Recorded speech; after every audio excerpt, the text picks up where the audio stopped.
ஐயா, சிஎம் ஐயா, நான் பேசுகிறது உங்கள் காதுக்கு வருதா, கேட்குதா? இதுக்கு முன்னாடி ஒரு காணொளி போட்டேங்க ஐயா.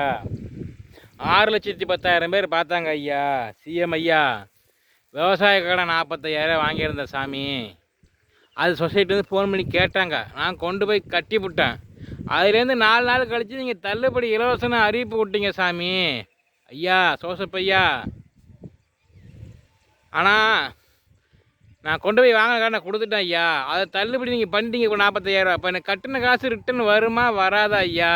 6 லட்சம் பேர் பார்த்து உங்கள் கட்சிக்காரவங்க யாருமே பார்க்கலையா? உங்கள் காதுக்கு வரலையா? எந்த ஒரு செய்திக்காரங்களும் ஒரு சமூக ஆர்வலர் இதுக்கும் பார்வைக்கும் போகல. 6 லட்சம் பேரில் ஐயா, இந்த ஒரு வீடியோ வச்சு உங்கள் காதுக்கு வருமா ஐயா, கண்ணுக்கு வருமா ஐயா? சரின்னு குருவை நட்டங்க ஐயா. தண்ணி இல்லாமல் இதுவும் எரிஞ்சு போச்சுங்க ஐயா. அப்போவும் கெட்டுப்போட்டேன், இப்போவும் கெட்டாங்க ஐயா. ஐயா, நான் பேசுறது கேட்குதுங்களா ஐயா? என் வீடியோ உங்களுக்கு வருமா ஐயா? நீங்கள் கண்ணில் பார்ப்பீங்களா ஐயா? நான் கட்டின காசு 45,000 கொடுப்பீங்களா ஐயா? பாருங்க ஐயா, தண்ணி இல்லாமல் எரிஞ்சு காஞ்சி போச்சு ஐயா. பாருங்க ஐயா எப்படி இருக்குண்ணா ஐயா, சோசப் ஐயா.